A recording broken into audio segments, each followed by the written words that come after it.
अचानक प्रयागराज में बाढ़ आने से एक छोटी बच्ची गंगा नदी में बहने लगी। उसे बचाने स्वयं महादेव आ गए। फिर जो चमत्कार हुआ उसे देखकर लोग हैरान रह गए। प्रयागराज, वह पवित्र नगरी जहां गंगा, यमुना और सरस्वती का संगम होता है, हमेशा से ही श्रद्धालुओं और तीर्थयात्रियों का केंद्र रहा है। लेकिन अगस्त 2025 की वह रात, जब आसमान से बादल फट पड़े और गंगा यमुना ने अपना रौद्र रूप धारण कर लिया, इस पवित्र नगरी को एक अभूतपूर्व त्रासदी का सामना करना पड़ा।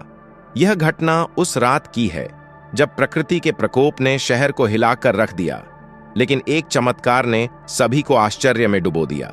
सावन का महीना था। प्रयागराज में हर तरफ भक्ति का माहौल था। संगम के किनारे भक्त भोलेनाथ की पूजा में लीन थे और मंदिरों में घंटियों की आवाज गूंज रही थी। लेकिन मौसम ने अचानक पलटी मारी। पिछले कई दिनों से हो रही मूसलाधार बारिश ने गंगा और यमुना का जलस्तर खतरे के निशान से ऊपर पहुंचा दिया। प्रशासन ने चेतावनी जारी की थी, लेकिन किसी को नहीं पता था कि यह बारिश एक ऐसी तबाही लाएगी जो इतिहास में दर्ज हो जाएगी। तो भक्तों, शुरू करते हैं इस भव्य रूपी घटना को। अगर आप भी महादेव के सच्चे भक्त हैं तो वीडियो को लाइक करके चैनल को सब्सक्राइब जरूर कर दीजिए। कंजासा गांव, जो यमुना के किनारे बसा था, सबसे पहले बाढ़ की चपेट में आया। गांव के लोग रात के अंधेरे में सो रहे थे जब अचानक पानी उनके घरों में घुसने लगा। संगीता, एक साधारण गृहिणी, अपने 3 बच्चों के साथ अपने कच्चे मकान में थी। उसका पति रामू मजदूरी के लिए शहर गया हुआ था। रात के करीब 12 बजे जब पानी उनके घर की चौखट तक पहुंच गया, संगीता ने अपने बच्चों को जगाया। उसकी सबसे छोटी बेटी 6 साल की राधिका डर से कांप रही थी। संगीता का दिल धक धक कर रहा था। उसने राधिका को गोद में उठाया और अपने 2 अन्य बच्चों, 10 साल के राहुल और 8 साल की प्रिया को साथ लेकर घर से बाहर निकलने की कोशिश की। लेकिन बाहर का नजारा और भी भयावह था। सड़कें नदियों में बदल चुकी थीं और पानी का बहाव इतना तेज था कि पेड़ और मवेशी बहते हुए दिख रहे थे। गांव के लोग चीख रहे थे। कुछ अपने सामान बचाने की कोशिश कर रहे थे तो कुछ ऊंचे स्थानों की ओर भाग रहे थे। प्रयागराज के कई इलाके जैसे बघाड़ा, राजापुर, तेलियरगंज और संगम क्षेत्र पूरी तरह जलमग्न हो चुके थे। गंगा और यमुना का जलस्तर इतना बढ़ गया था कि मंदिरों की सीढ़ियां तक डूब गई थीं। लेटे हुए हनुमान जी का प्रसिद्ध मंदिर, जो संगम के किनारे था, पानी में डूब चुका था। घाटों पर बनी दुकानें, आश्रम और झोपड़ियां पानी के साथ बह गई थीं। ड्रोन कैमरों से ली गई तस्वीरें दिखा रही थीं कि पूरा शहर एक समुद्र में बदल चुका था। इसी बीच कंजासा गांव के पास एक पुराना पुल था जो गांव को शहर से जोड़ता था। यह पुल पहले से ही जर्जर था और बाढ़ के दबाव को सहन नहीं कर सका। रात के 2 बजे जब सैकड़ों लोग इस पुल पर सुरक्षित स्थान की ओर भाग रहे थे, अचानक एक जोरदार आवाज के साथ पुल टूट गया। लोग पानी में गिरने लगे। चीख पुकार मच गई। कुछ लोग पानी के तेज बहाव में बह रहे थे, जबकि कुछ ने पेड़ों और मलबे को पकड़कर अपनी जान बचाने की कोशिश की। संगीता और उसके बच्चे भी उस भीड़ का हिस्सा थे। संगीता ने राधिका को कंधे पर बिठाया और राहुल व प्रिया का हाथ पकड़कर पुल की ओर भागी। लेकिन जैसे ही वह पुल के बीच में पहुंची, जमीन हिलने लगी। इससे पहले कि वह कुछ समझ पाती, पुल का एक हिस्सा धराशायी हो गया। संगीता और उसके बच्चे पानी में गिर गए। राधिका, जो अपनी मां के कंधे पर थी, पानी के तेज बहाव में बहने लगी। संगीता चीखी, राधिका, मेरी बेटी! लेकिन अंधेरे और पानी के शोर में उसकी आवाज दब गई।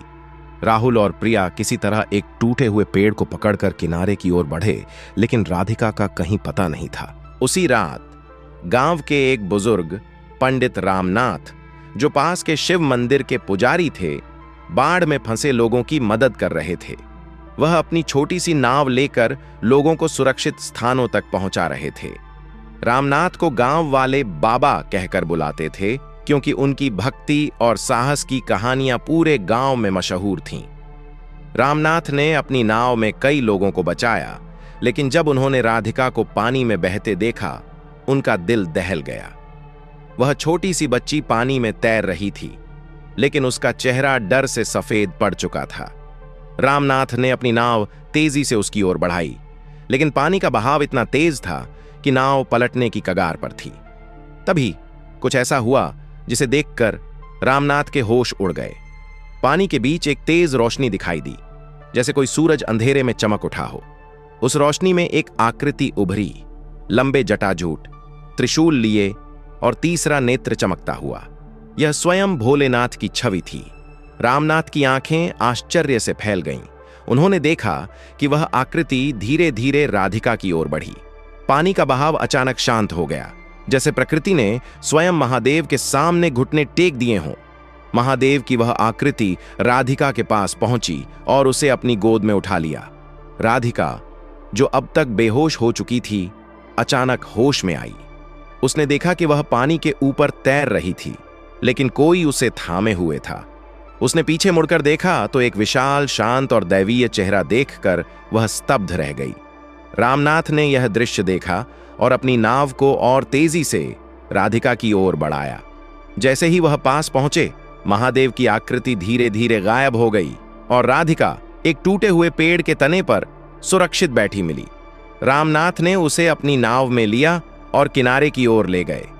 जब राधिका को उसकी मां संगीता के पास लाया गया तो संगीता फूट फूट कर रोने लगी। उसने राधिका को गले लगाया और रामनाथ से पूछा, बाबा, मेरी बेटी को किसने बचाया? रामनाथ ने कहा, यह भोलेनाथ की कृपा थी।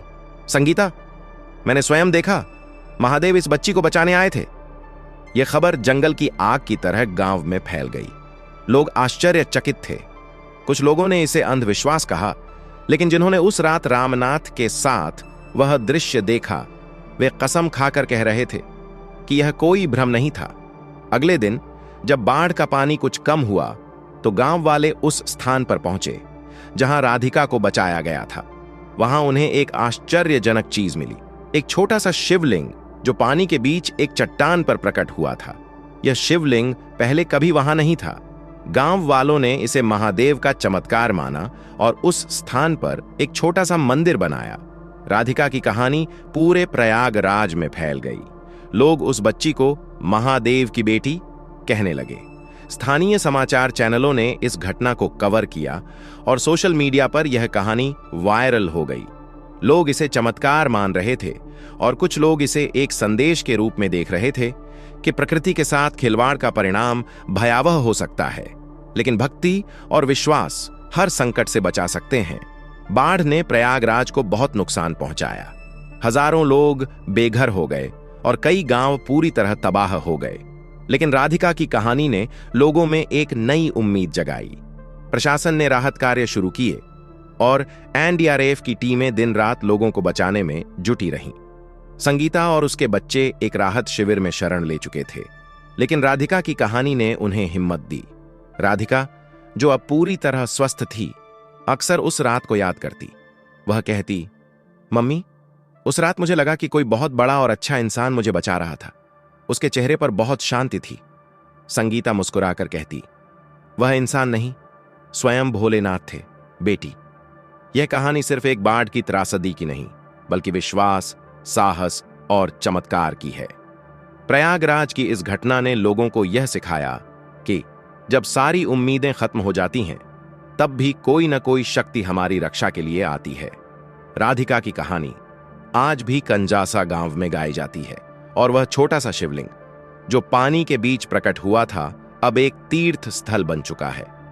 दोस्तों, इस वीडियो को अपने दोस्तों, परिवार और रिश्तेदारों के साथ शेयर जरूर करें और वीडियो पसंद आई है तो वीडियो को लाइक करके चैनल को सब्सक्राइब जरूर करें और कमेंट बॉक्स में हर हर महादेव जरूर लिखें।